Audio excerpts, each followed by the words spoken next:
Bueno, ya se irán integrando el resto de compañeros. No importa, esto queda registrado aquí en la computadora y lo pueden ver también. Ahí están entrando otros. Están entrando otros chicos. Bien. Muy bien.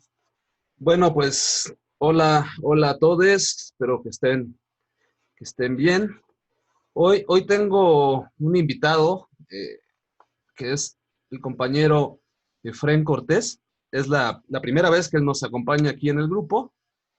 Ya habíamos tocado el tema, pero nos había acompañado la compañera Erika Zamora, pero son diferentes perspectivas, no dejan de ser diferentes perspectivas, tienen diferentes trayectorias que en algún momento se unen, pero son diferentes trayectorias. Efrén, Efrén ha participado en el movimiento popular de Guerrero desde hace mucho tiempo.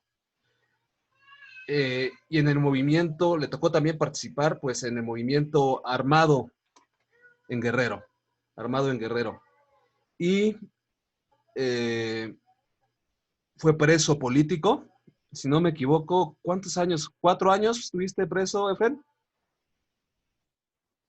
Sí, 4 años. 4 años estuviste preso y él es sobreviviente de la masacre del Charco en Guerrero, que se da, si me equivoco, me corrige, en 1998. En 1998. Pero bueno, antes de esto, tú tienes un trabajo previo, ¿no? Entonces, uno que nos platiques un poco, bueno, quién eres, de dónde vienes, por qué Guerrero, pues, ¿no? ¿Por qué Guerrero? ¿Por qué la militancia? ¿Y cómo fue tu trabajo político en Guerrero? Después ya, si quieres, pues también nos puedes platicar también esta experiencia, lo que fue la represión, pues, ¿no? Lo que fue la represión. Entonces, porque bueno, tú militaste en las guerrillas más importantes del país, en la guerrilla más importante del país, el primero EPR, después el ERPI. Entonces, que es una incisión. Bueno, eso tú nos lo platicas. Los chicos son en su mayoría estudiantes de sociología, pero hay también de ciencia política, de comunicación, son de sexto, séptimo semestre, por ahí hay alguien más chiquillo. Y bueno, pues es una clase en la que hemos hablado de movimientos sociales, hemos tenido compañeros que tú conoces aquí, ha venido eh, David Cabañas. David Cabañas ha estado aquí platicando con nosotros. También estuvo Jaime Laguna, Berber, que también lo conoces, entre otros que tú conoces bien. Entonces tenemos un poco el contexto de la Guerra Fría, pero no tan actualizado, no el tema tan actualizado de qué onda en Guerrero. Entonces, si nos quieres platicar, por favor, te paso la palabra, Efren. Bienvenido, gracias. Pues buenas tardes, ¿no? Antes de nada, pues agradecer tu invitación y que me haces y pues agradecerle también a todos los participantes, a los estudiantes que pues por su misma juventud pues tienen mucha potencia con respecto a la vida, ¿no? En esta situación y entonces pues es eso, primero pues agradecer, ¿no? Y que pues en esta charla que vamos a tener pues es el aprendizaje diario de todos, ¿no? De todos nosotros, ¿no? Entonces el aprendizaje es cotidiano, entonces esto no es algo que alguien nomás va a enseñar, sino es aprender, ¿no? Entonces, ¿me escuchan, no? Bueno. Sí, se escucha. Se escucha. Entonces, volviendo pues allá al tema, ustedes que son, la mayoría están estudiando ya su licenciatura, pues es eso, ¿no? El origen, ¿no? Pues yo soy del estado de Guerrero, de un municipio que se llama Cruz Grande, de la Costa Chica, pegado a la montaña. Esta región siempre se ha caracterizado por una violencia sistémica, conflictos agrarios, sean conflictos caciquiles, entonces siempre se ha caracterizado por eso, y desde hace mucho tiempo pues la lucha pues ha estado presente ahí como una forma primero de autodefensa, después de organizativa, ¿no? Esa es una de las cosas. La región es una región que está compuesta por 3 grupos étnicos, por 2 principalmente, los 2 grupos étnicos más fuertes, porque son los grupos indígenas, los pueblos originarios, y hay una fuerte carga afro-mexicana, gente de color en esa zona, ¿no? Entonces ha sido como un mosaico de represión. Entonces eso ha obligado a que pues los pueblos durante mucho tiempo han considerado como una forma de subsistencia la defensa, ¿no? Entonces la defensa no es que sean pueblos violentos, sino la violencia viene del sistema, y lo único lo que hacen los pueblos es defenderse. Hay otra historia muy grande de los pueblos originarios, los pueblos indígenas. En el estado de Guerrero pues hay 3 grupos étnicos: los náhuatl, los mepa, los nazavi y los amusgos. Entonces estos 3 grupos son de esa parte del estado de Guerrero. Todo lo que es la zona de los pueblos originarios ha de tener como unos 300 o 400 mil habitantes de habla originaria, ¿no? Todavía que tienen, ¿no? Entonces eso ha servido para que pues todos los que hemos estado pues hemos trabajado con respecto a eso, ¿no? Hemos aprendido con respecto a eso, ¿no? De los pueblos originarios, ¿no? Hemos aprendido todo eso de la riqueza comunitaria que tienen, ¿no? Entonces todas esas cosas, pues esa fue una etapa del origen de donde vengo. Después fue yo cuando estudié la preparatoria en la UAGRO, en la Universidad Autónoma de Guerrero, una universidad muy combativa también con respecto a varias cosas. Estuvimos en varias luchas. También ahí empezamos a trabajar, y pues ahí es donde yo empecé a participar ya organizativamente a nivel primero social, como estudiante en el movimiento social, y después ya de una edad muy corta estudiando yo todavía la prepa y después la facultad de Derecho, los incorporamos ya estructuralmente al movimiento armado, ¿no? Y ahí aprendimos, analizamos mucho la historia de los movimientos de la época de los 60 y los 70, y también fuimos aprendiendo que el foquismo, esa idea de foquismo no entraba dentro del trabajo que nosotros empezamos a hablar por varias cosas. Los pueblos originarios, los pueblos indígenas y los pueblos tribales tienen una forma organizativa muy propia en esa región. Entonces no entra el aspecto con nadie. Cuando nosotros empezamos a construir la organización, no, esos pueblos nos quitaron la bandera de vanguardia, de centralismo democrático, de dictadura del proletariado, que era lo que mucho trabajaba el movimiento armado. Es decir, vamos a defender a los pobres, vamos a defender a los indígenas. No es una situación. Ahí aprendimos, y eso hablamos de la época del 86, 84, por ahí. Ya los pueblos decían, no, nosotros no queremos que nos defiendan, nosotros nos podemos defender, caminemos juntos sobre una propuesta organizativa. Entonces esa es la situación. Mucha gente dice, no, pues ese puede ser reformismo, es una desviación del marxismo-leninismo, y no es, sino es aporte en la teoría marxista es para enriquecer los procesos de lucha, ¿no? Entonces eso también en decir, como ahora decir, se acabó toda esa situación de los panfletarios, sino empezamos a retomar toda esta situación comunitaria, ¿no? La consulta, la consulta que es muy importante de los pueblos, tienen que consultar qué tipo de lucha quieren. Es una consulta, pero no como las consultas que a veces hacen los partidos políticos, ¿no? Es una consulta real, donde se debatan los temas. Entonces, todas esas cosas fuimos aprendiendo, y después, por ejemplo, esa experiencia de la convivencia con el movimiento estudiantil, con el movimiento popular, con el movimiento indígena, enriqueció una visión más estructurada de cómo debería de ser la lucha. Y ahí se aprendió es que nadie puede dirigir una lucha. La lucha solo puede ser dirigida colectivamente.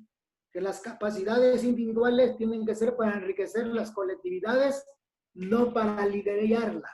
Entonces es una de las situaciones que se aprendió y enriqueció todo este proyecto, que después cuando ya se forma, por ejemplo, en la primera fase, en la época de los 90, ya cuando nosotros entramos como PDLP, y después el PDLP se unió con el PROCUP, y después ya el PDLP y el PROCUP se forman el Partido Democrático Popular Revolucionario, y la estructura militar, el Ejército Popular Revolucionario, ya dio esa pausa para caminar principalmente en esa región de la montaña, una forma diferente al planteamiento original que había planteado el EPR, el PDPR.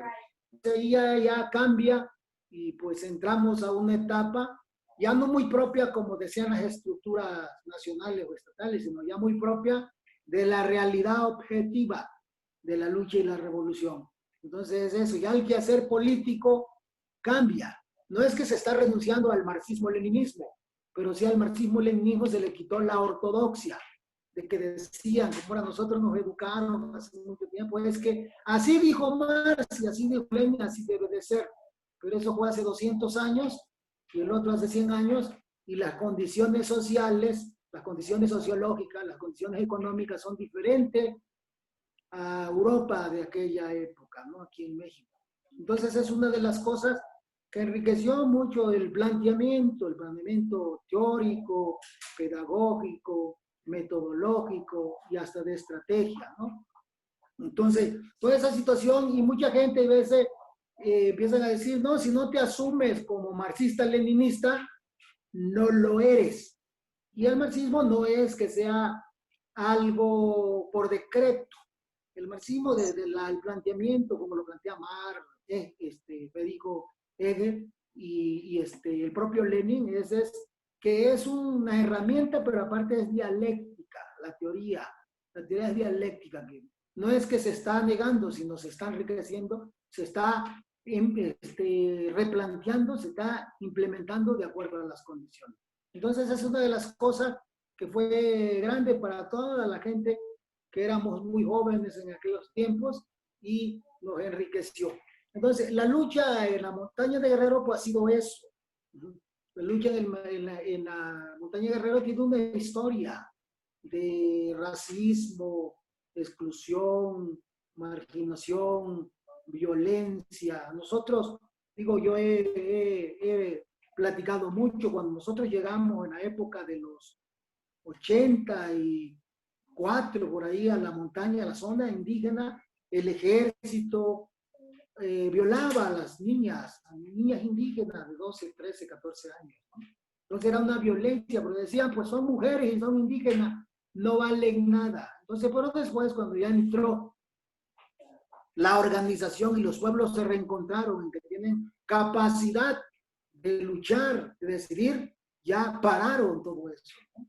Entonces, eso, otra historia, digo, aquí hay muchas compañeras, mujeres, hay otra historia en la zona, hijas de compañeros indígenas bajaban a trabajar a las poblaciones grandes de Ayutla o Metepec, que eran poblaciones más grandes, con gente mestiza, las embarazaban y las corrían, ¿no? Después se embarazaban porque las violaban, eso no pudo ser por su gusto, ¿no? Los patrones y cosas, todas esas cosas existían, pero como no había organización, no se paraba. Pero cuando ya los pueblos empezaron a parar, se dijeron, si vuelven a seguir cometiendo estos, la van a pagar porque ahorita tenemos la fuerza.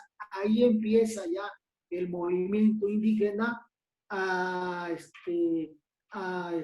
hacerse presente y a que se respetara, porque amenazaban, si siguen así, nosotros vamos a contestar. Entonces, ese es otro de los procesos, es que un pueblo que no esté organizado va a ser muy difícil que se pueda defender.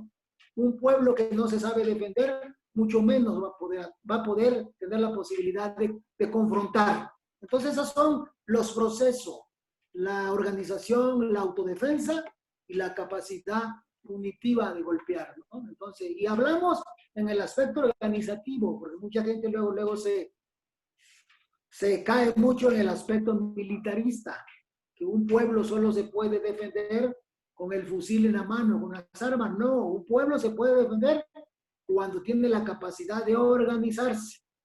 Las armas es el medio,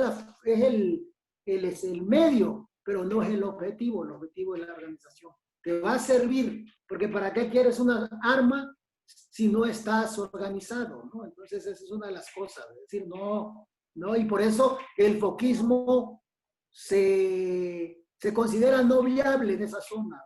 ¿Qué es eso? Es decir, ¿para qué quieres tener a 100 hombres armados y donde no tengas el corazón y la mente de los pueblos, ¿no? Mejor ten organizado a un pueblo, aunque no esté armado, pero que tenga las armas de la organización y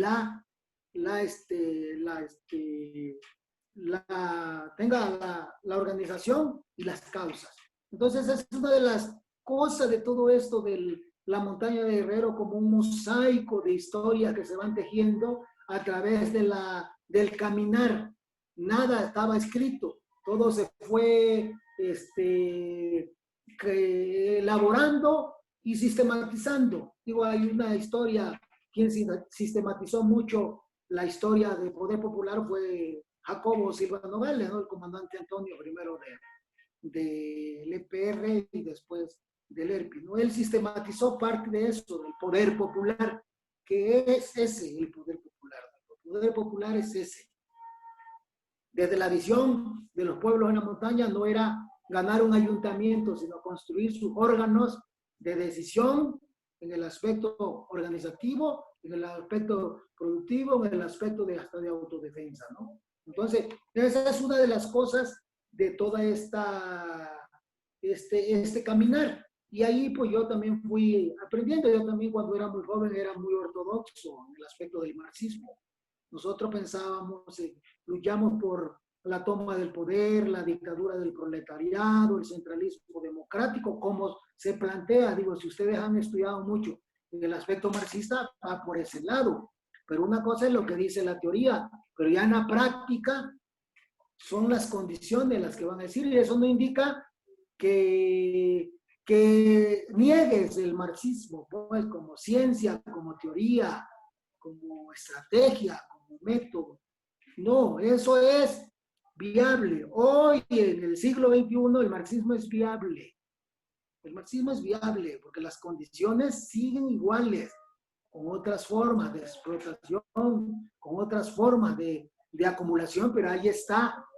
La pobreza sigue aumentando y la riqueza se sigue acumulando en unas cuantas familias, en unas cuantas personas. Entonces, eso es la situación del que el capital lo centra. Vamos por ahí en la teoría del capital de Marx, ¿no? Entonces, todas estas cosas, pues es eso lo que nos enseñó, y que ahí sigue la situación de la lucha de los pueblos en la montaña, su resistencia, su identidad, sus formas de organización. Ahorita en esa zona pues ha ido avanzando mucho el aspecto del proyecto comunitario, que es la misma región. Entonces los pueblos siguen en su línea porque se han reconocido como actores de decisión. Eso es fundamental. Cuando alguien se asume como un actor fundamental en su proceso de su caminar, es un proceso que nadie nos va a parar. Ni las elecciones, ni la represión, ni la cooptación, ahí va a ir caminando, va a obstaculizar, porque eso tampoco es decir que todo está bien, no. Los procesos así tienen altas y bajas, pues, desde los movimientos sociales, los movimientos populares, hasta los movimientos armados.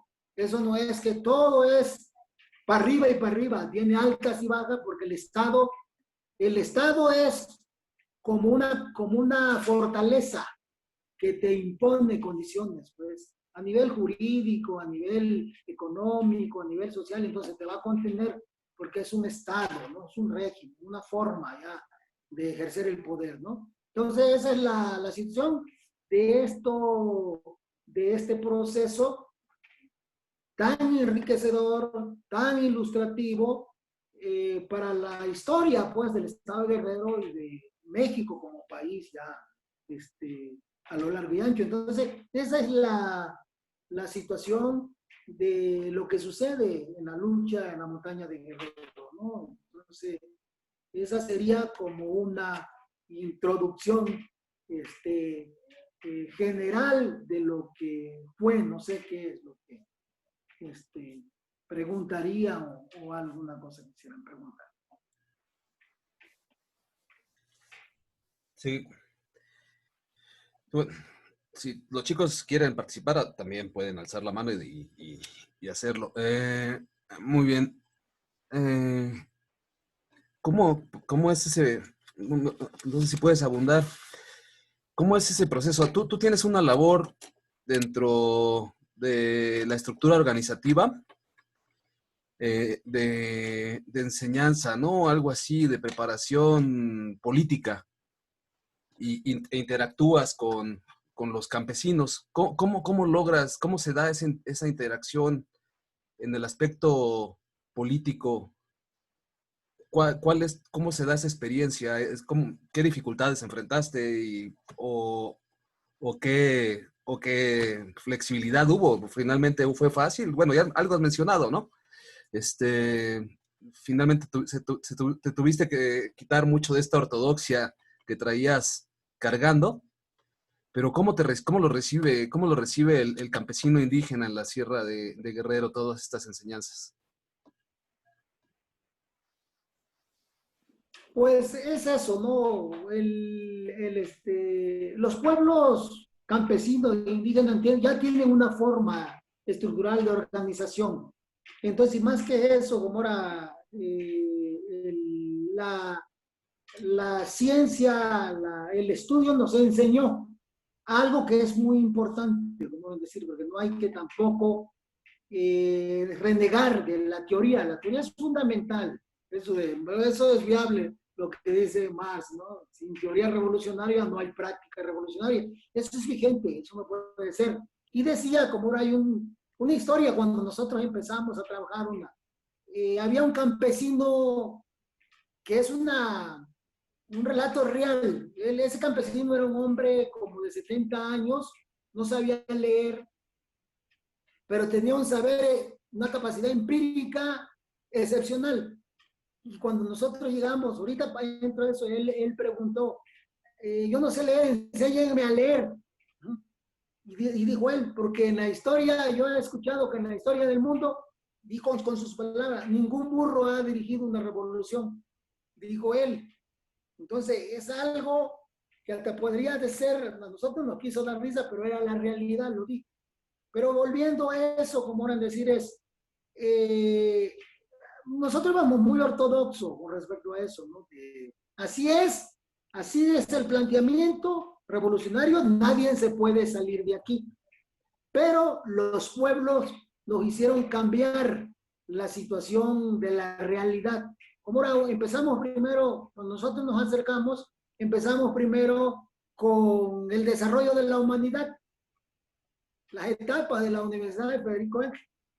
Y ya ahí nos dimos cuenta que cuando empezamos a hacer estos talleres, la gente es muy católica ahí.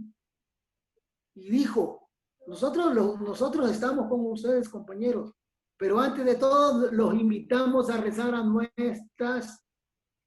nuestros santos, porque nuestros santos están con nosotros.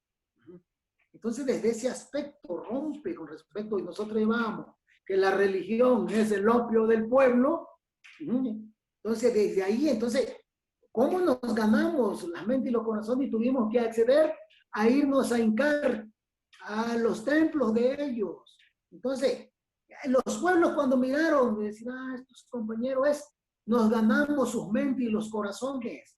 Y los pueblos dijeron, estos sí son hermanos, porque están con nosotros. Esa fue la primera que nos hicieron ver. Pues. Entonces, cuando ya empezó ya hubo esa confianza, nosotros sí ya tuvimos la posibilidad de empezar a enseñar el aspecto del marxismo sobre la evolución, sobre cómo debería de ser el aspecto de decir, no dijimos Dios no existe, sino hay otra propuesta de evolución. Hay posibilidad que el hombre haya evolucionado de un chango.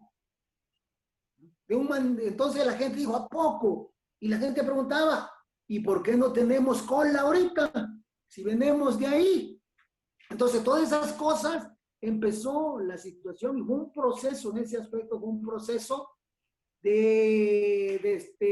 primero de confianza, porque es muy difícil cuando no hay confianza que se pueda dar eso. Entonces de ahí ya empieza, y es cuando ya empieza la gente a reconocer. Hubo mucha gente que combinó el aspecto del desarrollo del marxismo y su fe, y ahí convivió, bueno, pues sí, muchos diáconos, gente que estaba muy pegada a la iglesia, estaban con nosotros.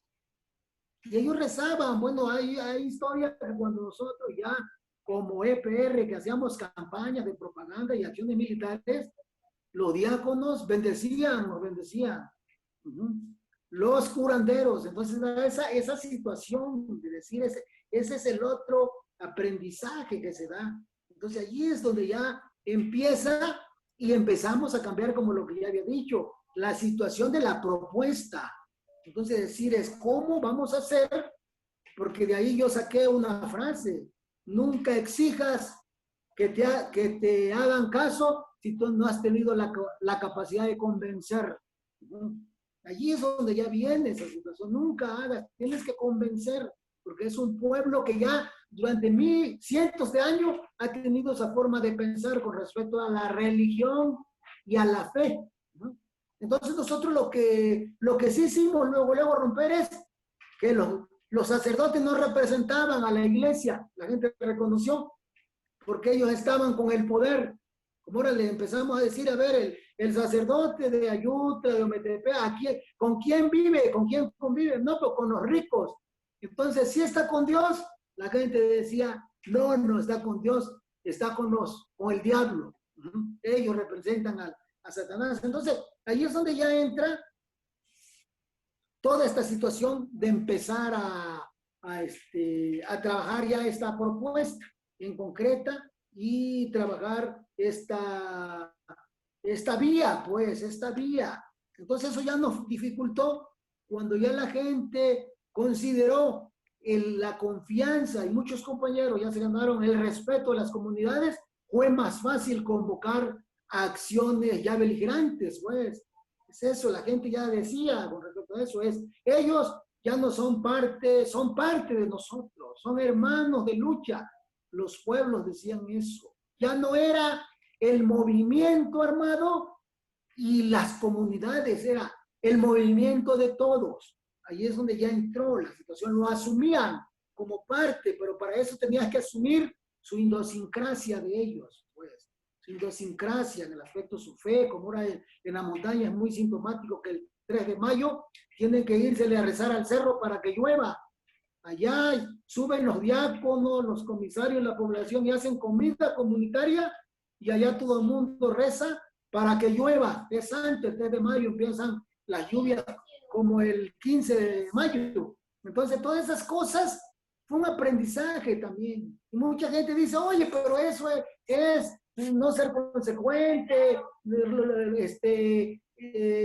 enriquecer el alopio del pueblo. Sí, pero lo puedes decir desde una posición no de la construcción, sino la construcción tiene que estar basada en la realidad concreta de un pueblo, pues, como Lucio, por ejemplo, si analizamos, eso lo hizo Lucio, ¿no? Con la Brigada de Ajusticiamiento y el PDLP, ¿no? Entonces, todas esas cosas fueron importantes, ¿no? Para abrir este camino, para abrir esta vía, que era muy importante la organización del pueblo, porque si un pueblo no, los que están ahí no se ganan las mentes y los corazones, va a ser muy difícil un proceso. Sí se puede hacer un proceso, pero muy de grupo, pero ya no un proceso muy amplio social, ¿no? Entonces esa es la situación que se da, ¿no? Eso es interesante porque muchas veces solo se ve ya el movimiento armado como tal. Son años de trabajo político anterior. Por lo que tú me estás mencionando, bueno, el EPR surge en los 90, bueno, tienes antecedentes con todas las organizaciones anteriores, ¿no? El PLP y todo, pero bueno, surge después de la masacre de Aguas Blancas. Se da a conocer, no surge, se da a conocer, pero tiene un trabajo anterior de años, ¿no? ¿Cuántos años estuvieron trabajando antes de decidir o darse a conocer, dar a conocer la vía armada como tal? Una década atrás se empezó. Una década atrás de trabajo, que es trabajo político, ¿no? Sobre todo, de ganarse Sí, a las comunidades, de trabajo con las sí. comunidades, ¿no? Y después, porque ya estaba decidido desde antes que iba a llegar a un momento que era necesario utilizar las armas. ¿Alguna vez consideraron, no, pues podemos seguir por otro rumbo? ¿O algo detonó que dijeron, no hay de otra? ¿Cuál es la decisión de dar ese paso a la vía armada? Pues fue la masacre de Aguas Blancas. Platícales un poco, los chicos son muy jóvenes, ¿de qué hablamos cuando hablamos de la masacre? Pues la masacre de la masacre de Aguas Blancas es la organización campesina de la Sierra del Sur surge como un acuartamiento social en los municipios de Atoyac, de Coyuca y una parte de Tecpan, todo lo que es la sierra, para reivindicar. La organización campesina de la Sierra del Sur reivindicaba el aspecto de la violencia, si había un aspecto de la violencia, el aspecto de la producción en zona cafetera.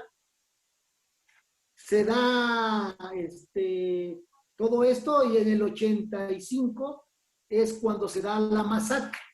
Entonces, cuando se da la masacre de los campesinos, de 17 campesinos y muchos heridos, pues ya el proyecto organizativo armado ya estaba desde hace muchísimos 10 años atrás.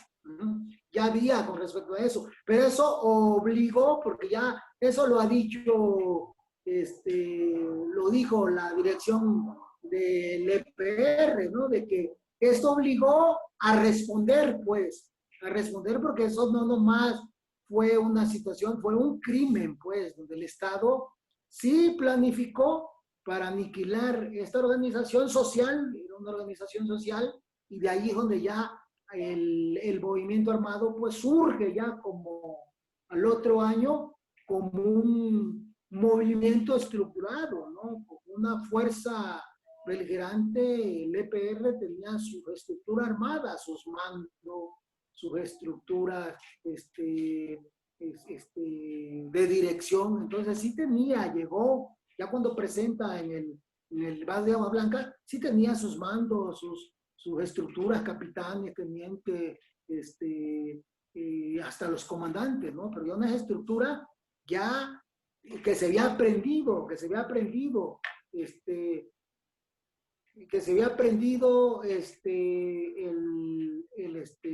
en todo este proceso, ¿no? Entonces, y eso obligó a que hubiera una respuesta frente a ese crimen, pues, frente a ese crimen, ¿no? Y por eso surge el vado de Agua Blanca, ¿no? En el 95, ¿no? Ah, 1995. Sí. Bien. También te iba a preguntar, ¿por qué? Bueno, bueno, hay otras preguntas que ahorita te voy a hacer. Eh, pero antes de esto, y después el ERPI, ¿por qué hay incisiones? ¿Qué pasa ahí? ¿Qué diferencias hay? Política, bueno, lo que se pueda comentar, claro. ¿Qué diferencias hay para que surja una nueva organización que se desprende del EPR, que es el ERPI? Bueno, surgen varias, pero una de ellas es el ERPI. ¿Qué pasa? Tú eres fundador del ERPI, ¿no? Sí, sí. Pues ahora ya se ha hecho público, ¿no? La diferencia que se dio ahí fue porque ya había una diferencia de fondo, pues en el aspecto de estrategia y en el aspecto de táctica y en el aspecto de método. Desde esa situación, el ERPI, con todo esto que estamos planteando ya de construcción por poder popular, sí planteaba el aspecto de la insurrección, ¿no? Ya como una vía, pues, una insurrección, por ejemplo, que eso sí se podía dar porque había miles de comunidades, de pueblos, que estaban dispuestos a insurreccionarse frente a una violencia sistémica, frente a una estrategia de gobierno de represión, ¿no? Entonces, y hacer un planteamiento. Ya había en la situación que no podíamos caminar, porque todavía el EPR mantenía y creo hasta la vez la mantiene, la situación de la dictadura del proletariado, la toma del poder, la guerra popular prolongada, que eso nadie se opone, pero México en la historia también, el ERPI analizó que en la historia de la lucha, en las luchas revolucionarias en México, todas han sido insurreccionales.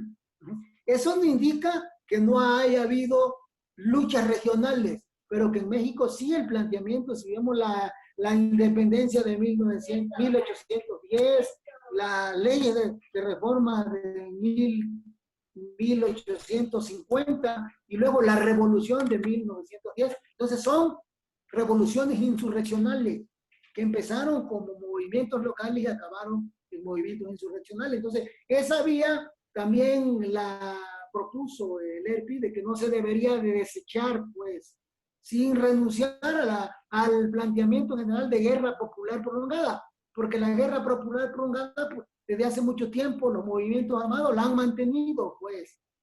La guerra popular prolongada es una estrategia de desgaste de movimientos guerrilleros hacia unidades más complejas. Entonces eso sí ya estaba. Entonces de ahí empieza la diferencia más de fondo, pues, en eso, de la diferencia más de fondo, en que se podría hasta combinar.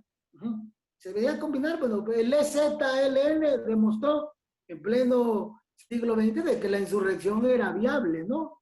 Es eso también, ¿no? Y las condiciones en muchas partes del país están dadas, ¿no? Para hacer eso.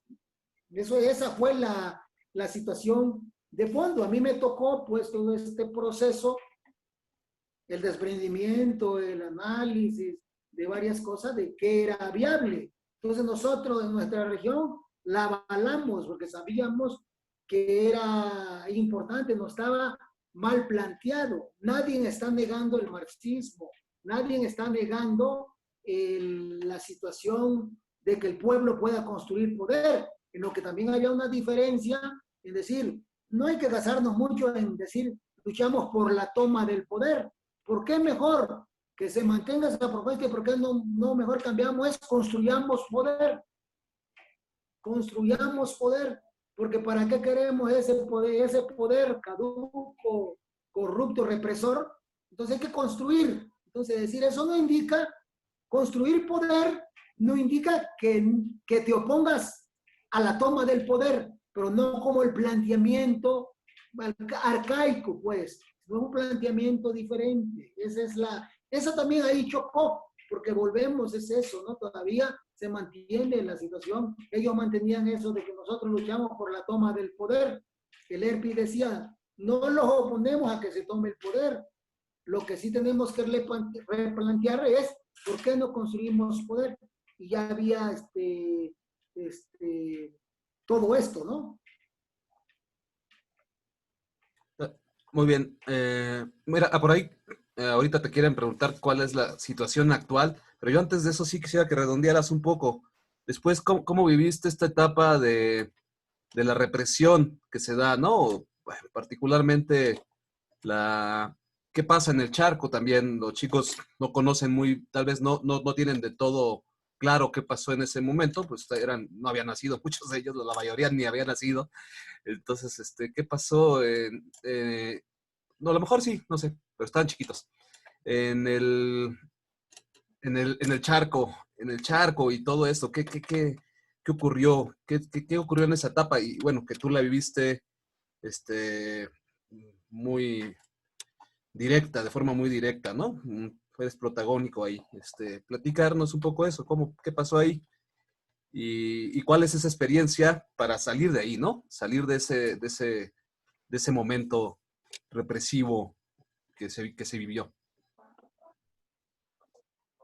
Pues la masacre del Charco se da en una etapa de consulta, había una consulta en esa zona con respecto a la ruptura, pues, porque es eso, se estaba dando, porque había consultas con respecto a varias cosas sobre el planteamiento, porque el propio, aunque la decisión ya la habían tomado las estructuras del ERPI, de nacionales, estatales, regionales, pues se decidió que también se iba a hacer consulta en las bases, si estaban de acuerdo en quedarse con el EPR o venirse con el ERP.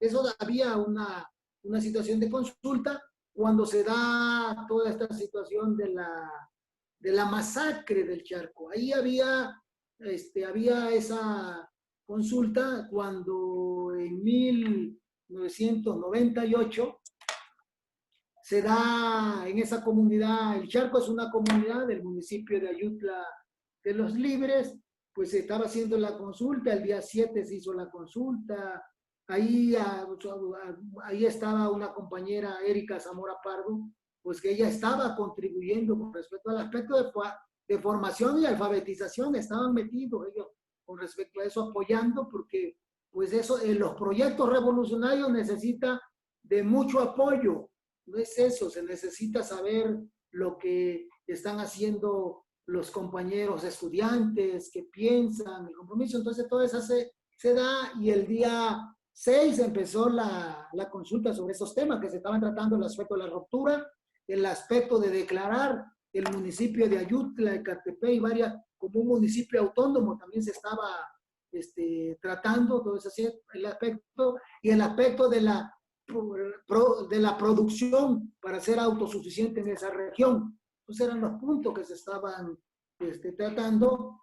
Se trataron el primer día, el día 7, pues el ejército cerca toda esa región con 5,000 efectivos, ahí iban los GAFE, participaron varios batallones de fuerzas especiales ahí, porque pues era una zona beligerante, una zona de guerrilla, pues. Entonces llegan y cercan a la escuela. Allá en la escuela había mucha población civil, había población civil, en otra parte había un grupo, una columna del ERPI, y cuando cerca, pues se le dijo al ejército que había hasta niños, que había gente civil.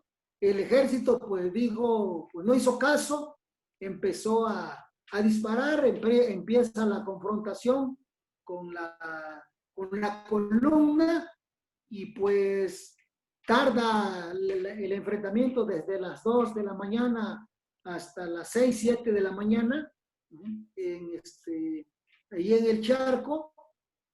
Como a las 7 pues se da la rendición. Cuando ya se da la rendición, cuando ya todos estamos sometidos, el ejército masacra a todos los que estamos tirados en la cancha y pues ahí murieron 11 compañeros, ¿no? Del movimiento. del movimiento. De ahí, pues nomás había tres que eran parte de la estructura del ERPI, y los demás era población civil, dirigentes sociales, parte del Consejo Insurgente, pues social, ¿no? Entonces, así se da. Entonces se da eso, en los medios sale que hubo un enfrentamiento entre la guerrilla y el ejército, hasta ahí quedó, pues se da un proceso, todos los detenidos fuimos torturados, nosotros tuvimos 4 años presos, Erika y yo fuimos los que tardamos más tiempo, salimos en el 2002, fuimos sometidos a tortura, a tortura de las que ni se imaginan. Entonces, ¿cómo fue? Entonces, después de 4 años, pues, de una lucha que se da, principalmente por la reivindicación de Erika, que era estudiante de la universidad, de la UNAM, pues salimos el 2002. Entonces, toda esa situación se da, pues, dentro de este contexto, dentro de este proceso de lucha, se da esta masacre. Esta masacre, pues, que la comete con alevosía, con ventaja, con mucha hazaña el ejército, porque el ejército sabía que ahí había población civil, pues había gente desarmada. Entonces, todo esto se da hace 22 años, va para 23 años que se da esta masacre del Charco, que la comete el Ejército Federal, ¿no? Entonces, eso a grandes rasgos es la situación de lo del Charco, ¿no? Ok, debería ser muy cercano a los estudiantes de la UNAM. Bueno, es cercano a los estudiantes de la UNAM. Uno, bueno, Erika era estudiante del CCH. Y Ricardo. Y Ricardo era estudiante de Sociología, ahí en la Facultad de Ciencias Políticas y Sociales. Tuve el gusto de conocerlo antes de. Y, actualmente, bueno, Erika después también fue estudiante de la misma facultad de Ciencias Políticas y Sociales, ¿no? Que les tocó como civiles, finalmente, bueno, Ricardo muere, ¿no? Erika va a ser torturada y encerrada. Y bueno, viene todo este proceso de organización social para que salgan libres, ¿no? El apoyo de, como dices, de muchos universitarios, de muchos personajes en materia de derechos humanos, y finalmente logra salir. Ahí ya tú ya te dedicas ya a la organización política civil, supongo. Después de eso, ¿ya? Sí, sí, todavía me dedico a eso, digo, porque ya lo que es muy difícil regresar. Digo, en aquella época, pues yo era un miembro activo clandestino. Yo estaba en la clandestinidad, pero ya después de lo del Charco, pues sí aparece mi identidad, porque digo, mucha gente, esto lo saben los aparatos de inteligencia, de la información, pues a mí me daban seguimiento desde hace mucho tiempo, porque yo fui antes una persona muy reconocida en el movimiento social, sea estudiantil, campesino o indígena, ¿no? Entonces, pero después ya yo desaparezco, yo ya no hago vida pública. Desde la última vez que yo medio aparecí públicamente fue en el 88, en el Frente Democrático Nacional, no participando, sino defendiendo los municipios autónomos en Costa Chica y en varias partes del estado a través de la autodefensa. Pero después del 88 yo, ya mi vida pública desaparece y, y viene la vida clandestina. Entonces, como yo fui muy público, yo soy de Cruz Grande, entonces mucha gente le preguntaban a mis familiares, oye, ¿y Efren? ¿Dónde están mis hermanos? Que sí sabían, decían, se fue para Estados Unidos, está de mojado allá en Estados Unidos. Entonces, como mucha gente se fue, entonces durante todos esos años, entonces del 88 hasta el 98, pues son 10 años que yo ya no aparezco con respecto a hacer, pero después que sucede lo de agua, lo del Charco, pues mi vida ya no he renunciado a mis convicciones de transformación, pero ahorita ya es una lucha social, pues, una lucha política, dentro de los ámbitos radicales, ¿sí? Porque yo tengo una posición radical con respecto a la partidocracia, con respecto a la lucha, con respecto al movimiento indígena. Y radical quiere decir, pues, cambio de raíz. Digo, todos los que están estudiando ahí son sociólogos, lo saben muy bien. ¿Qué es eso? Radical no es arma.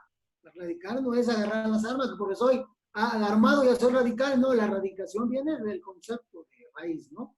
Entonces, es eso. Y ahorita, pues, he reivindicado con respecto a todo esto tenemos un plan de elaborar un libro con otras personas sobre todo esto, sobre todo este proceso más que mío, ese proceso comunitario, de cómo lo fueron desarrollando las comunidades. Entonces estamos también metidos en reivindicar toda esta historia el aporte de los pueblos, ¿no? Y ahí yo ahorita pues estoy muy cerca de la Casa de Justicia del Paraíso, del proyecto CAT, PC, del proyecto comunitario en Ayutla, ¿no? Entonces yo ahí estoy orientando con respecto a eso, como siempre. Por ejemplo, las decisiones las toman ellos, lo mío es una orientación de que yo pienso que debe ser así. Entonces eso nunca lo voy a dejar mientras yo esté vivo, pues hay ese compromiso. Yo digo que es esto de que ya estamos en un cambio, pues no estamos en un cambio, hay muchas cosas que son cuestionables, ¿no? Entonces, que hay cosas positivas, pero más cosas negativas, ¿no? Entonces, todas esas situaciones, ahí estoy trabajando desde la posición social, desde la posición política, con el movimiento campesino, con el movimiento indígena, con el movimiento comunitario, de mantener mi aporte desde mi posición política. Es decir, yo no podría decir, un ejemplo, a veces me escriben gente de que están con Morena y me dicen, oye, pero a veces tu posición fortalece a la derecha. Y dije, no, mi crítica es sistémica. Yo estoy criticando al sistema. Y yo no estoy de acuerdo que Andrés Manuel antes no era parte del sistema estructural, pero ahorita es la cabeza del sistema y lo tiene que defender. ¿O a poco no está diciendo que ese ejército que criticó hace unos años ahorita dice que es bueno? Que todos vienen, que tienen un origen popular y campesino, y eso es cierto, pero ¿a quién defienden hoy? Ese es el concepto, más que otra cosa. Es decir, yo tengo familiares que son militares, de alto rango, tengo familiares que están allá, pero pues ellos están con una posición de poder. Entonces esa es una de las cosas. Es decir, no hay que confundir origen con objetivo. Son dos cosas. Hay mucha gente que tiene un origen de pobreza indígena y campesina y son paramilitares. Hay gente que tiene una posición de comodidad y ha enarbolado causas sociales. Entonces no es eso, como van a decir, no hay que meter que por ser pobre ya se va a estar con los pobres. Pues también eso es lo que... Entonces toda esa situación en lo que dice, pues, me tocó, estoy muy bien desde esta posición de estar al lado del pueblo. Yo no hago una vida clandestina, estoy haciendo una vida social de la defensa de los derechos humanos, pero desde una posición radical, desde una posición política y reivindicando, por eso yo mucho reivindico a nuestros próceres actuales y contemporáneos, Lucio, Genaro, Arturo Gámez, la Liga, todos los movimientos armados, el PDLP, la ACNR, pero desde una posición histórica y que el pueblo no debe de olvidar sus orígenes, porque si olvidamos nuestra historia, pues ya no somos nada. Entonces vamos a andar cargando el escudo de Mickey Mouse aquí y lo vamos a andar desvelando, y ahorita pues ya a Trump le hicieron fraude y ahorita ya no el otro y así sucesivamente, ¿no? Entonces esa es lo que estamos reivindicando, es la historia de nuestro pueblo, que se ha reflejado en su liderazgo, y ahí vamos a estar, yo por eso, aún desde su posición campesina, estimo mucho a una persona como es David Cabaña, y a David Cabaña digo porque hemos platicado, hay acercamiento. Una de las cosas yo he dicho David Cabaña es la historia viva del PDLP. ¿Por qué? Porque no nomás es el hermano del comandante Lucio, sino fue un compañero de arma de él. Él tuvo en la brigada de ajusticiamiento, era muy joven porque Lucio le llevaba como 12, 13 años, 14 años a David. Cuando Lucio murió de 36, David tendría 21, 22 años, ¿no? Entonces era muy joven. Entonces esa es una de las cosas. Hay que reconocerle, como mucha gente, a mí me dijeron, no, pero que David es un combatiente. Hay que respetar la historia. Y no desde el aspecto académico, porque David es un campesino, pero con muchos saberes. Digo, si tú ya lo trataste, lo pudiste ver. Es un hombre que es tan humilde, es tan solidario, entonces yo me ha tocado convivir con él, entonces hay que verlo por ese aspecto y respetar, o como respetar, yo mucho he dicho, hay que respetar la memoria de Lucio y Genaro, porque pues ellos murieron por una causa, no pueden convertirse como una propaganda electoral, tampoco hay que ser respetuoso de las imágenes de los hombres que nos antecedieron antes, ¿no? Entonces esa es la situación, yo soy de ese aspecto, ahorita estamos trabajando en una organización que se llama Red Solidaria Década contra la Impunidad, que es la que lleva el caso del Charco que ahorita tomamos, que lo metió ante la Comisión Interamericana y ahorita tiene admisibilidad. Eso da a entender que este caso pues puede dejar un precedente de que allí en el Chaco se cometieron crímenes de lesa humanidad o ejecuciones policiales, pues. Entonces todas esas cosas, allí estamos trabajando desde esta posición, porque digo que estos espacios son necesarios como instrumento para visibilizar toda esta violación de los derechos humanos, que no son, mucha gente dice, no, pero pues ¿para qué sirve? Pues eso es toda la lucha, como mucha gente a veces me escribe por Facebook, me dicen, es que la independencia, la revolución y todos los movimientos armados no han servido para nada porque estamos iguales. No, se ha avanzado. Esta educación pública que hay es por la lucha, por lo más de 1,5 millones de gente que se murió en la revolución. Entonces no es eso. Aunque ganó la derecha de Carranza y murieron los líderes campesinos revolucionarios como fue Villa y Zapata, pero avanzó en algo. Si no nos movemos, pues vamos a estar peor, como dice una amiga de Colombia que me dijo, vino a hacer una maestría hace como 8 años y me dijo, oye, aquí en México, aquí sí es comunismo. ¿Por qué? Dice, porque allá en Colombia es difícil estudiar. Todo es privado, tienes que pagar. Y aquí hizo una maestría ahí, pues, en la UAM.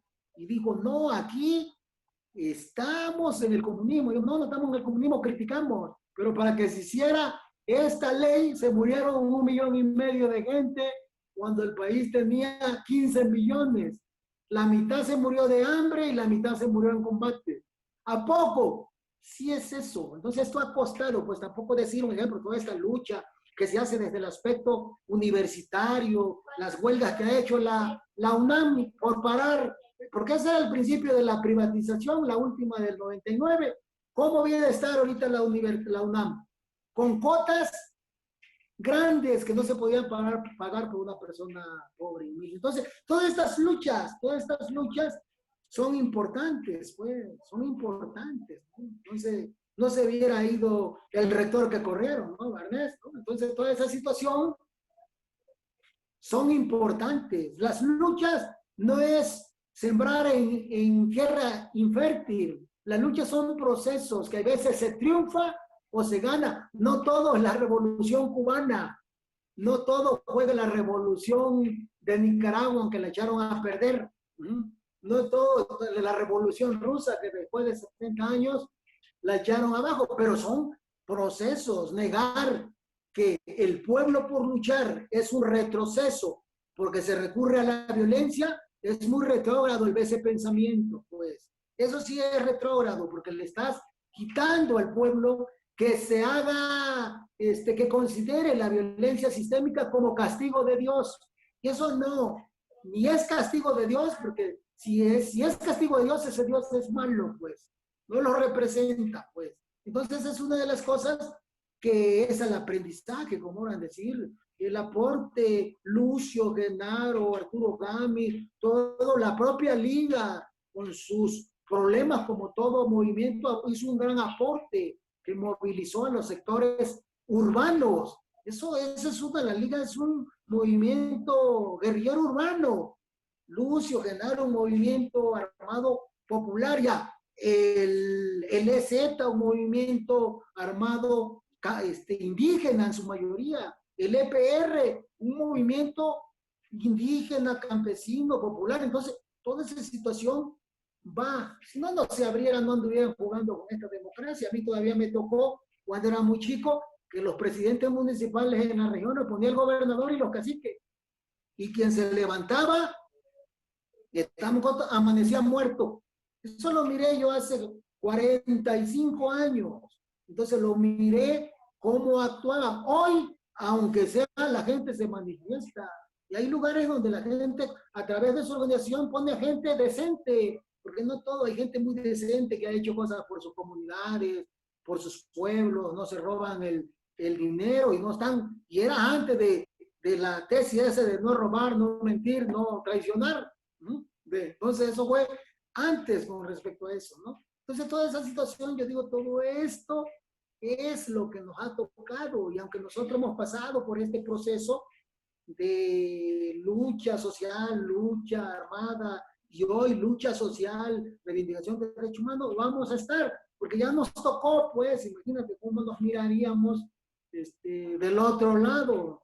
Entonces yo digo que es eso sobre nosotros, y digo sobre nosotros, todos los que hemos sido parte de la represión, de la lucha del pueblo, tenemos esa misión hasta histórica y ética de mantener estas banderas, no porque somos superiores o iluminados, sino porque somos parte del pueblo, pero también donde el pueblo tiene una esperanza, aunque sea de decir hay esperanza de dignidad en 2, 3 compañeros, no es eso, ¿no? Porque los vamos a morir, no somos dioses, no somos hombres superdotados, somos personas que tenemos aciertos y errores, pero que vamos aprendiendo en la vida, vamos aprendiendo de nuestro caminar, ¿no?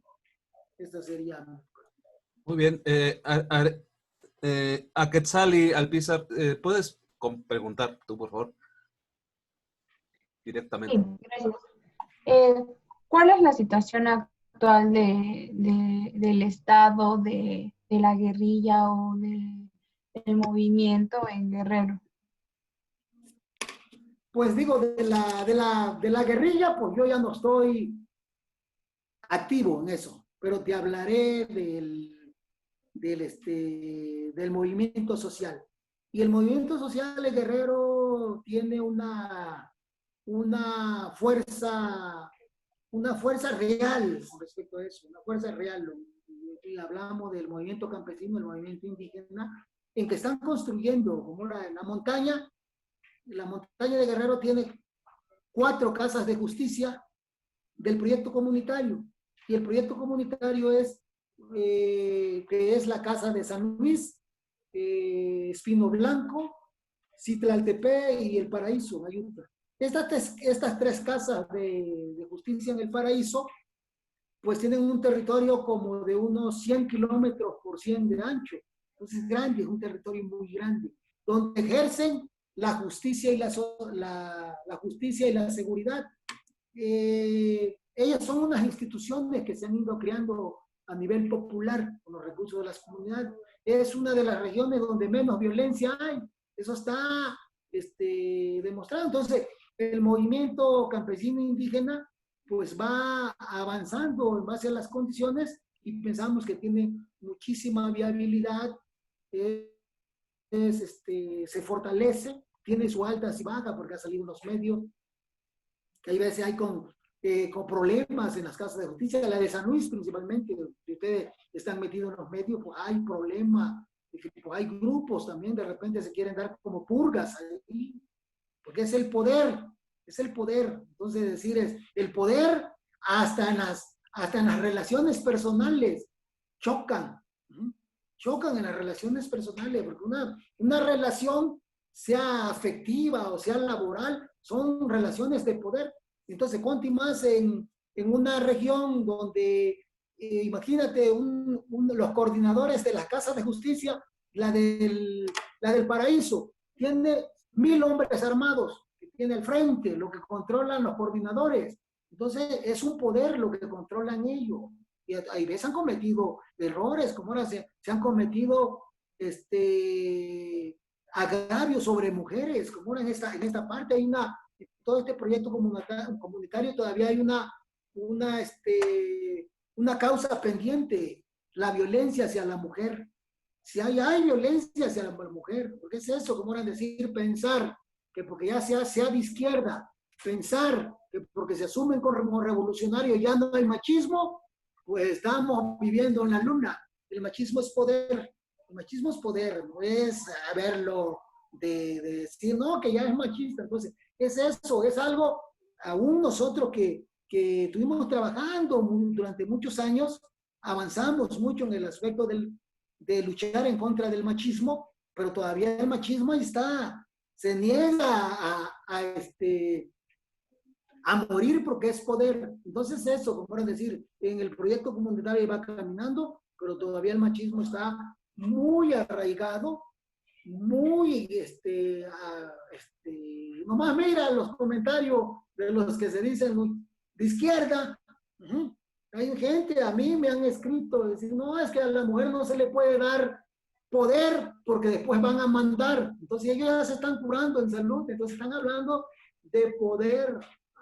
Los jóvenes, la otra vez yo iba por una calle, un joven jalándole las greñas a su novia, te hablo de joven así como de tu edad. Entonces eso, toda esa situación, gente muy joven. Entonces ya la violencia está, entonces ese es uno de los problemas como ahora en Guerrero, que ahí está el movimiento, ahí está fortaleciendo de diferentes formas, pero todavía hay cosas muy pendientes que se tienen que ir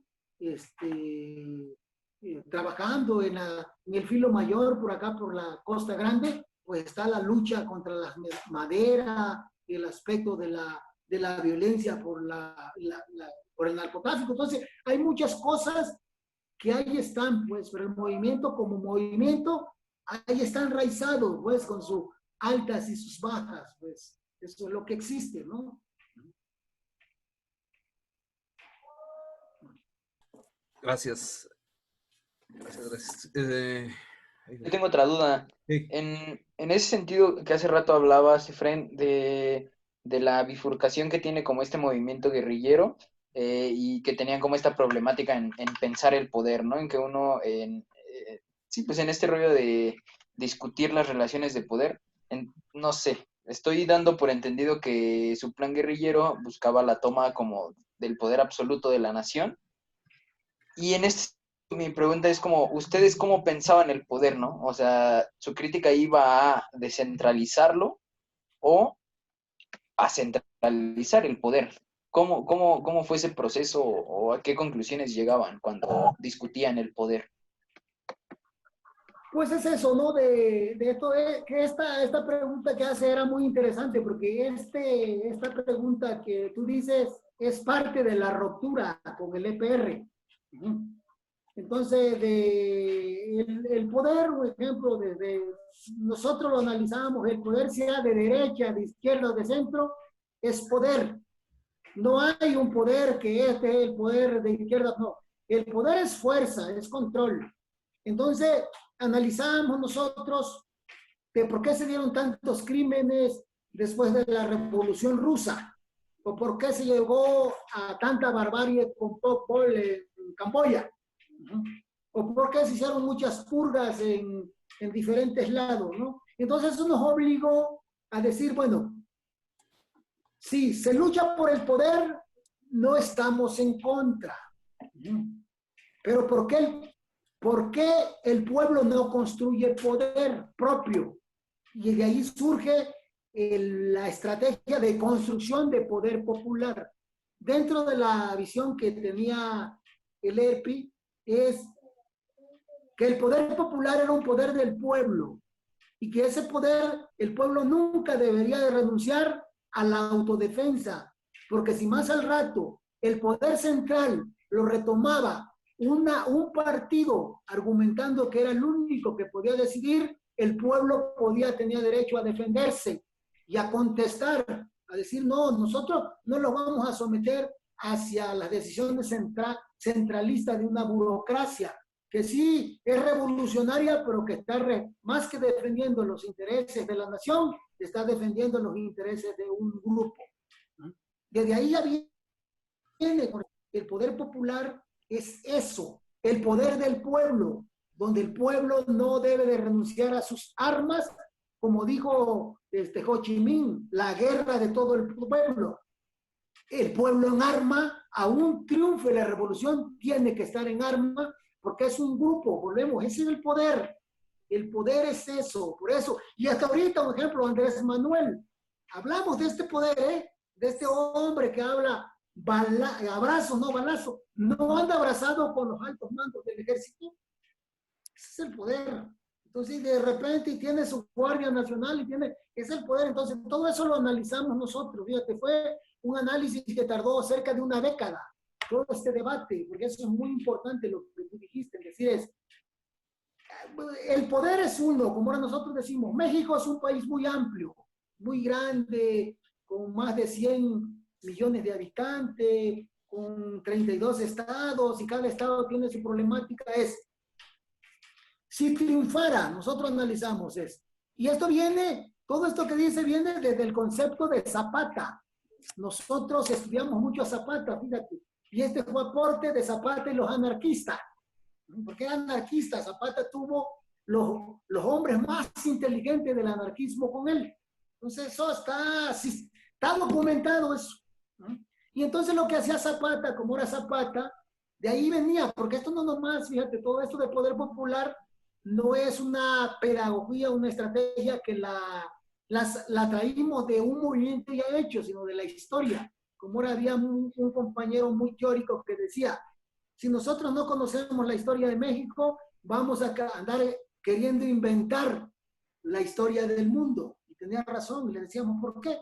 Porque dice, es que yo me metí mucho a estudiar el zapatismo, y Zapata es el zapatismo. Zapata y el zapatismo es algo que no se ha estudiado a fondo. Ha habido cosas muy importantes últimamente del zapatismo, pero él decía, Zapata fue un hombre que luchó por causas, no por el poder, pero eso no indicaba que estuviera en contra del poder. Y le decíamos nosotros, ¿por qué? Dice, porque fíjate, Zapata aún no reconociendo que Madero era un hombre muy limitado, no tanto por su visión esotérica, porque Madero era esotérico, le creía mucho a su bruja y creía en eso. Entonces, él lo que miraba en Madero era que era un burgués. Y estaba de acuerdo en lo que decía Flores Magón. Sí sabía que lo que Magón decía era cierto, pero él decía que lo importante en este proceso contra el dictador era luchar contra que se fuera el dictador y después nos arreglamos. Entonces decía él, por eso él es cuando le hace el fraude electoral Díaz a Madero, Zapata se pone al lado de Madero, pero no supeditado. Nunca Zapata ni cuando ganó Madero le dijo presidente, le dijo señor Madero, nunca se dirigió así, porque así era Zapata. Entonces, Zapata, de ahí surge todo esto, lo que preguntas. Entonces nosotros decimos en que entonces Zapata, tiene esa situación, lucha, se va día, y cuando ya entra al interinato, él dice, nosotros las armas no las vamos a esconder porque nosotros tenemos una demanda de la tierra. Y aquel lo empezaron a combatir y él empezó a defenderse. Después gana Madero y Madero lo manda a combatir con Felipe Ángeles a Zapata, y Zapata tirando balazos porque dijo, pues nosotros tenemos causa mientras la tierra no regrese a los pueblos indígenas campesino, las armas no se van a dar. Entonces, todo este razonamiento que dice viene desde ese aspecto. Hay un compañero que lo analizó y entonces dice, a ver, supongamos que el proyecto original, el EPR, o una alianza de movimientos armados en el país tomen el poder y después desde el centro, desde la Ciudad de México, digan, el poder se va a ejercer así, y ahorita ya somos una dictadura del proletariado. ¿Cuál va a ser la respuesta del pueblo organizado que luchó por ese proyecto? Entonces, la única forma es que el pueblo no se desarme. ¿Por qué cree que el gobierno quiere desarmado a todo el mundo?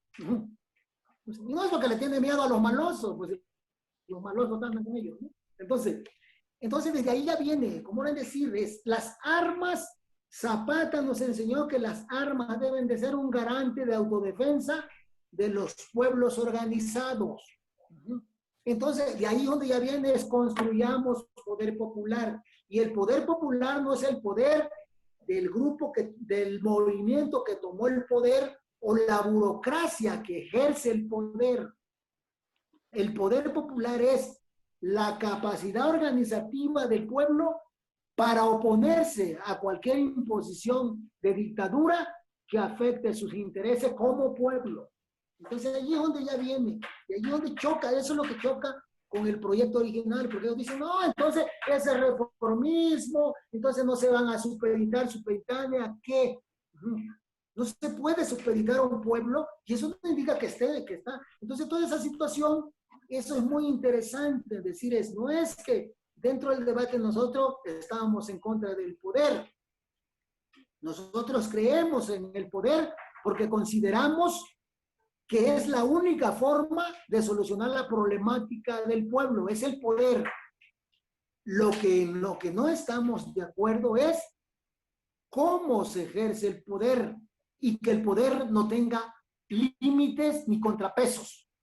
Es ese. Y no el contrapeso, como le dice, ya el poder ejecutivo tiene contrapeso porque tiene la corte y tiene los diputados. Pues esos diputados están durmiéndose. No, el poder es el ejecutivo porque tiene sus fuerzas armadas, tiene sus policías, ese es el poder. El poder al último lo va a imponer quien tenga las armas. Es eso.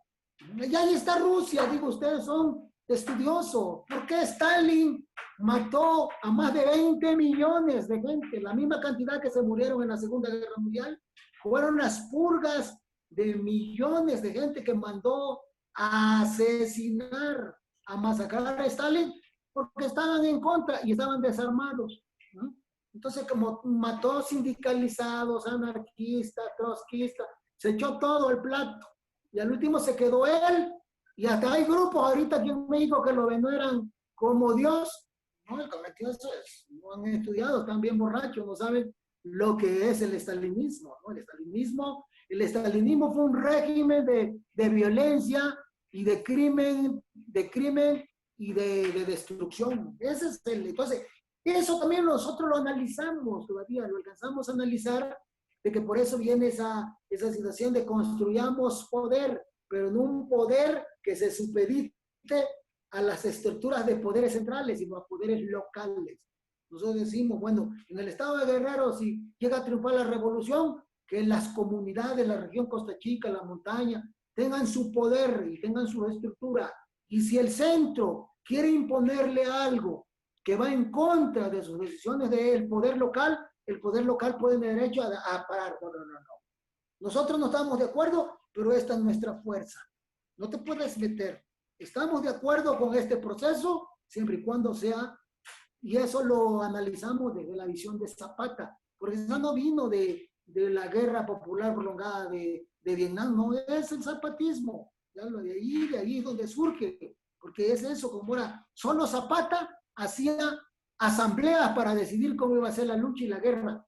En la parte indígena, todo eso, en el Necuilco, todo eso, más que se le ha quitado, se ha castrado. La misma historia de repente como que presenta a Zapata como el único caudillo, y no, a Zapata le dieron el bastón de mando para defender las tierras. Los pueblos indígenas, porque Zapata hablaba náhuatl, su madre era náhuatl.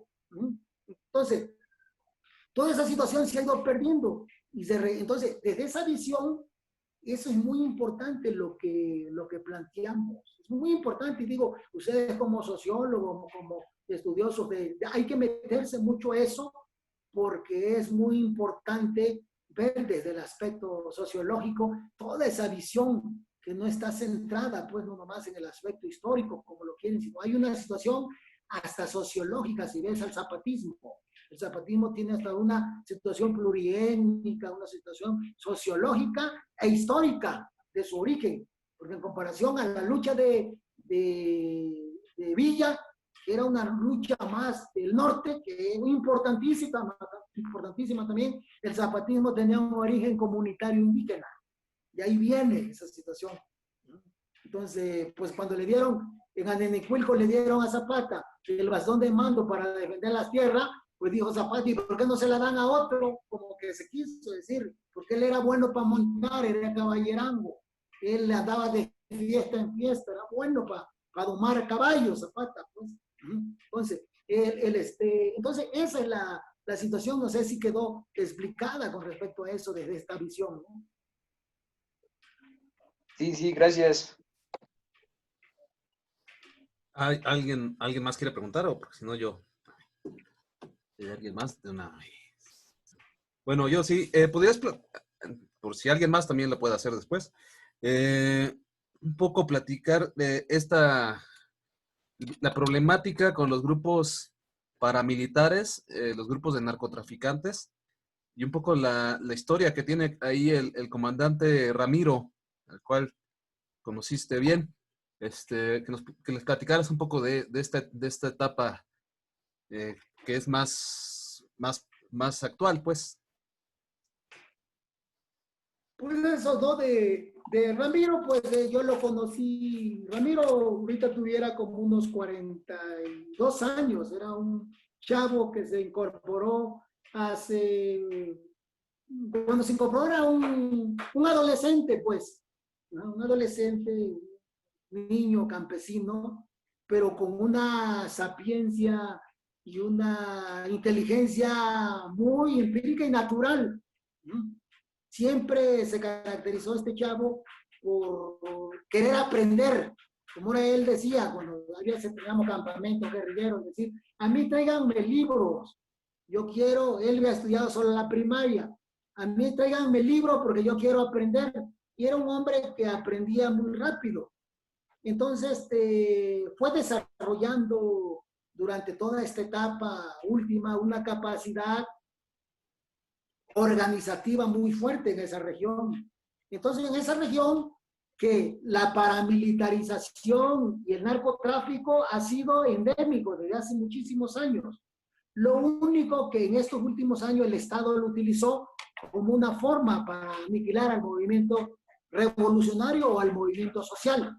Lo utilizó ya como una estructura extralegal, que eso es lo que Ramiro denunció mucho, ¿no? Ramiro señalaba a muchas cabezas de los paramilitares o del narcotráfico que operaban con aval del ejército, pues. Entonces, eso es muy importante, ¿no? Por eso yo he dicho, olvidémonos si nosotros empezamos a decir que el narcotráfico es una lucha entre malos y buenos, pregúntenle a la DEA y al ejército qué dicen de eso. Y si no, preguntan cómo regresaron en menos de 30 días a Salvador Cienfuegos, ¿no? Entonces hay eso. Entonces eso, eso lo ha dicho Noam Chomsky y lo han dicho muchos estudiosos del narcotráfico, es que la paramilitarización en Colombia, en México, y el narcotráfico en Colombia, en México, no podría funcionar sin el aval de las Fuerzas Armadas en Colombia, de las Fuerzas Armadas en México y de los aparatos de seguridad e inteligencia de Estados Unidos, como es el Pentágono, la DEA, la CIA y el FBI. Es lo que ellos dijeron. Entonces, eso, como van a decir, es los paramilitares y el narcotráfico, los estados los están utilizando como un ejército de mercenarios para aniquilar y para golpear al movimiento social y a los movimientos revolucionarios. Lo que en Nicaragua fueron la contra, ya esto ahora ya le cambiaron. ¿Por qué era eso? La contra está demostrado es que la subsidiaban con el narcotráfico. Y luego a la recontra. Entonces eso ya está el problema Irán contra, ¿no? Ahí está sistematizado. Entonces eso, como van a decir, es los grupos paramilitares en Guerrero, donde se mueven son en los lugares donde hay movimiento social que luchan, sean la lucha contra la tala, el movimiento indígena, ahí aparecen como una forma de contener la lucha social. Entonces, avalados, protegidos, así esa es la lógica de esto. Si nosotros pensamos que la paramilitarización es obra autonómica, pues no es por ahí, sino es algo estructurado, ¿no? Que hasta está documentado, y se han hecho muchos estudios en México y en Colombia de cómo operan los grupos paramilitares y el narcotráfico, ¿no? Entonces es algo que se tiene que denunciar, es algo que se tiene que denunciar porque están cometiendo muchísimos crímenes de luchadores sociales, han desaparecido a gente, mucha gente de la sierra, de estos grupos paramilitares, ¿no? Sí, sí, perdón. Sí, por ahí menciona incluso al Quetzali, ¿no? Dice, como meten a los dueños de las tierras a la cárcel cuando son obligados a sembrar marihuana o amapola, ¿no? Algo que sucede seguido por allá. ¿Alguna otra intervención, muchachos? ¿No? Bueno, pues, Efren, estuvo muy interesante, muy interesante esta plática. Aprendí muchísimas cosas. Yo te había leído, te sigo y te leo y me gusta mucho todo lo que pones, aprendo mucho, pero bueno, ahora se me enriqueció todo el panorama, eh, como no tienes idea. Me ayudó muchísimo para aclarar muchas ideas que ahorita con todo este caos que está viendo era necesario aclarar. Pues se te admira mucho, Efren, a ti, a Erika, toda su historia, trayectoria de lucha, que no es de ahora y que sigue siendo, o que siguen luchando, que no se han rendido, ahí están, pese a todo lo que vivieron. Aquí se dice fácil, pero no ha sido fácil, no ha sido fácil todo el trabajo que vivieron en comunidades, la represión y el continuar trabajando, ¿no? Que eso es lo principal, que no se rajan, ahí están, son consecuentes. Y me da mucho gusto, ojalá haya oportunidad de seguirte invitando para platicar contigo y los estudiantes. Creo que es algo importante, como tú mencionas, preservar la memoria y hacer esta labor de discusión política, pues, que haya un debate con las nuevas generaciones. Por ahí hay una intervención, Emiliano Rangel.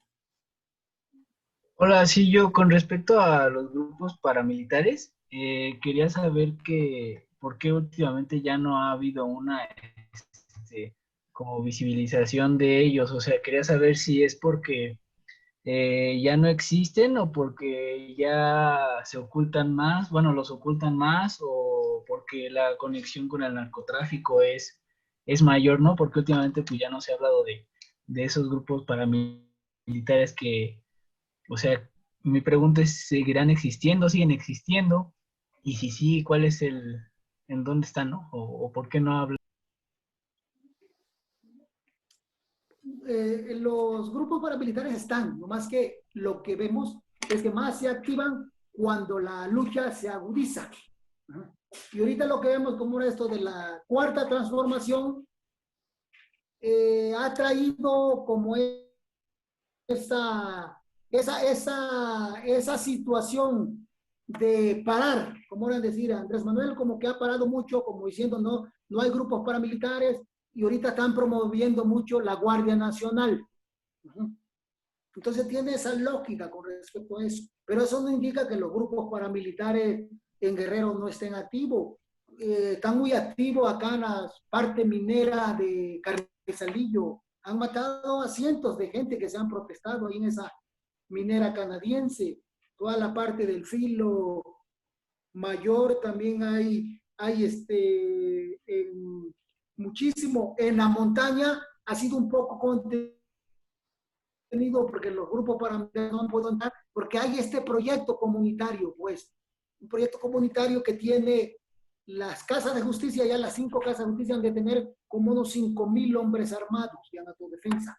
Es lo que tienen con respecto a su territorio. Entonces ahí no pueden crecer los grupos paramilitares porque ya hay una estructura del pueblo, pues.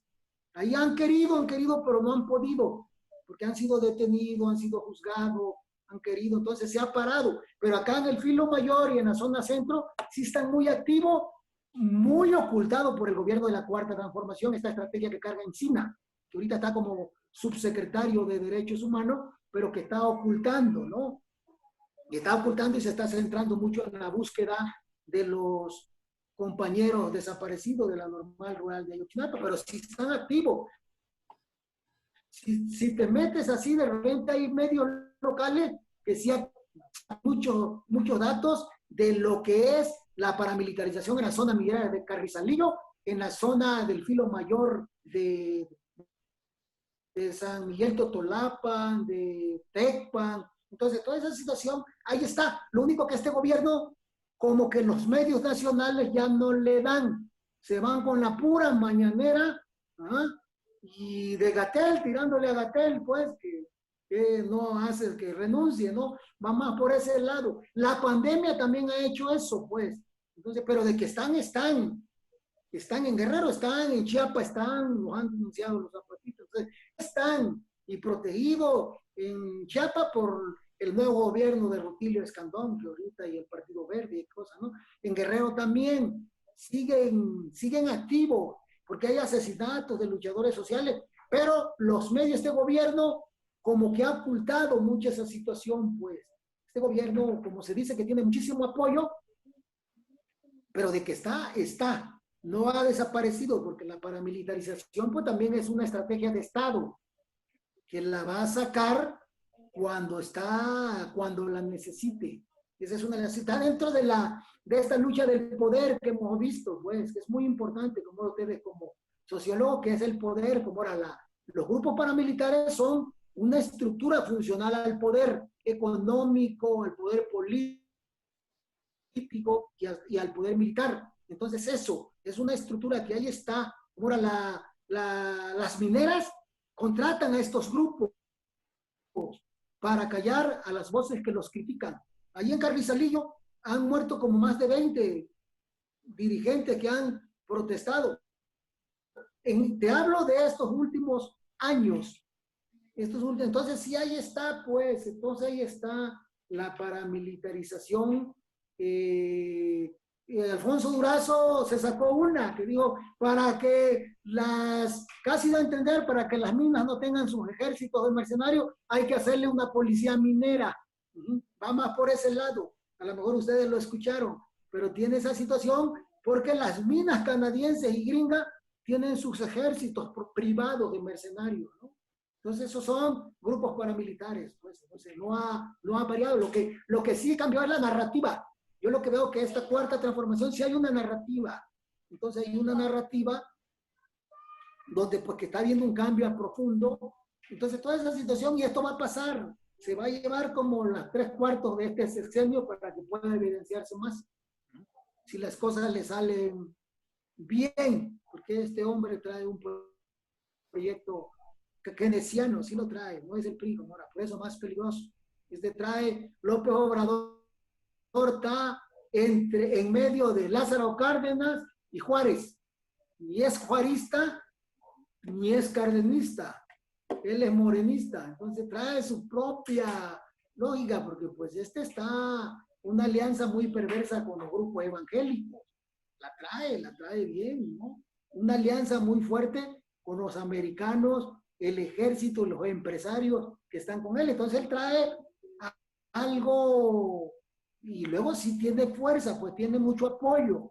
porque la gente también está huérfana de todo esto. Entonces, ahí está, y por eso los grupos paramilitares, aunque están muy activos, pero como que no son prioridad para los medios. Los propios medios nacionales, aún sabiendo de que hay activación de grupos paramilitares, como que le dan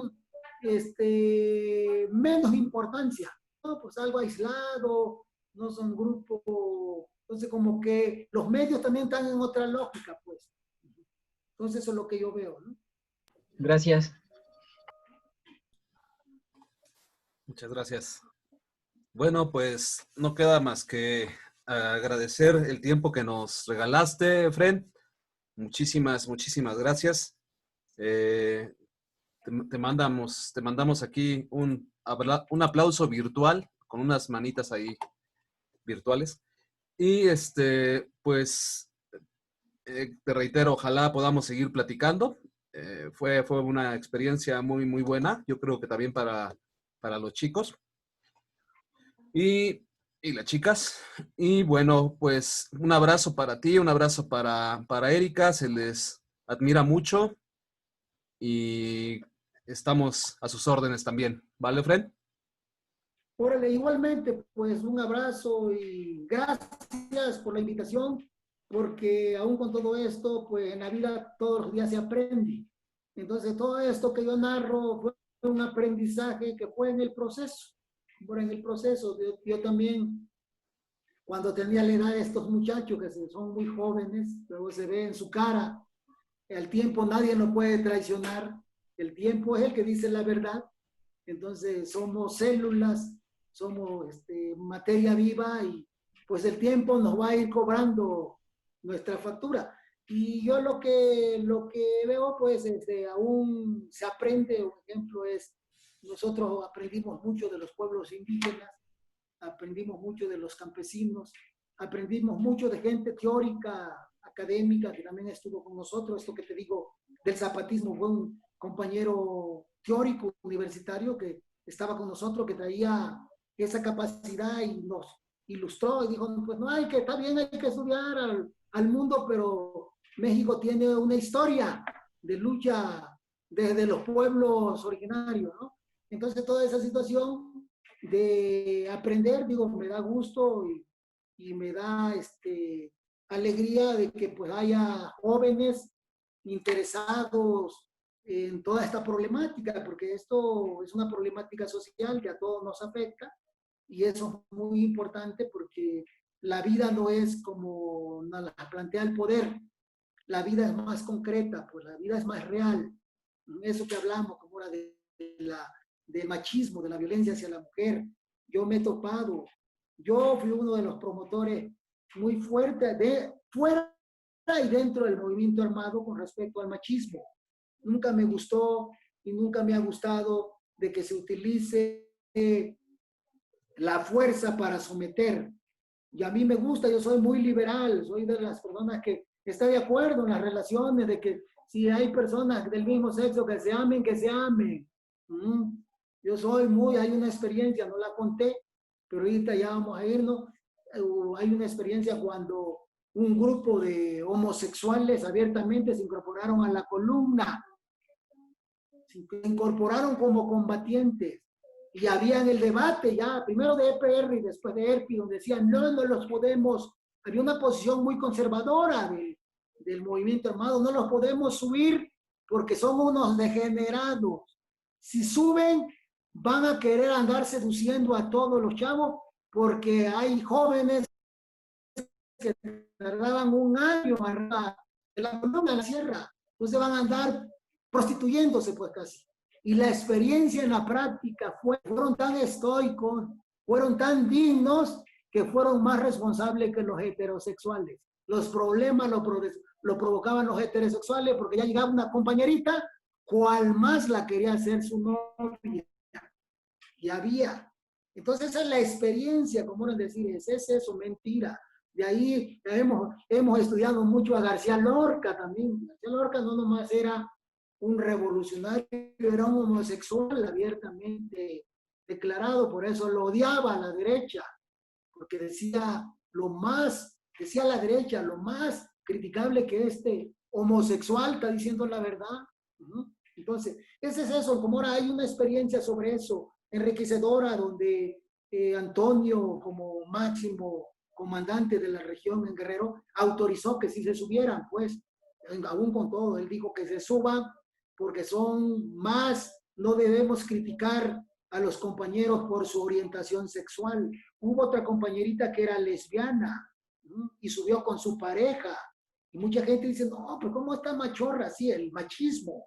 Esta machorra va a andar degenerando allá en zonas indígenas. Y no, lo que provocaban problemas eran los heterosexuales, estoy diciendo, con respecto a conducta. Entonces, todas esas cosas, que es el enriquecimiento del movimiento social y armado, porque ya seas revolucionario de izquierda, ya dejas de ser machista, como dijo López Obrador, y ahorita ya no lo somos.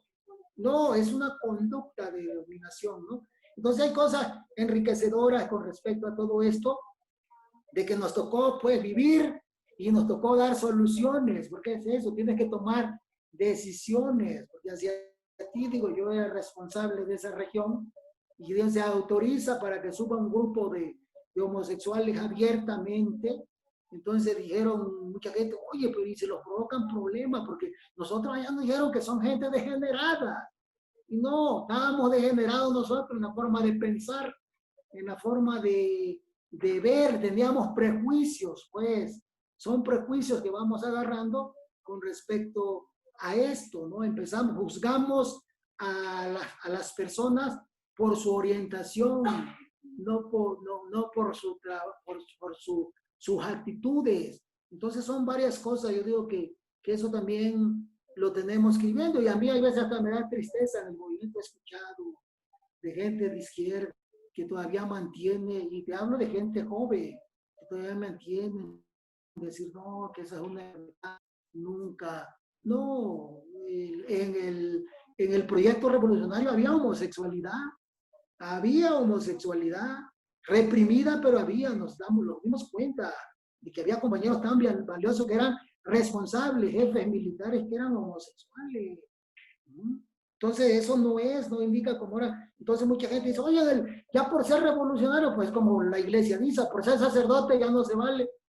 Y el 90% de los sacerdotes son homosexuales. Entonces, ese es el problema de lo que hay. Entonces tenemos que aprender que el revolucionario no es un extraterrestre, ni es algo diferente. El Che, cuando dijo, luchemos por el hombre nuevo, se refería a eso, de ir cambiando estos prejuicios, de luchar contra lo interno. No es que alguien iba a nacer, ¿no? Entonces se refería a eso ya en la práctica, ¿no? Entonces esa es la situación. Muy bien, muy chido. Pues gracias, Efren. Muchas gracias. Pues hay una inquietud y Sí, sigue. eso enriquece toda la situación, porque pues hay cosas que ya se nos habían olvidado y ahorita las aprendimos. Pues qué bueno. Muchísimas gracias. Te mandamos un fuerte abrazo, un aplauso desde acá. Nos enriqueciste mucho este final de semestre, estas últimas clases. Gracias por todo. Y pues aquí estamos. Espero que sigamos platicando. Un abrazo.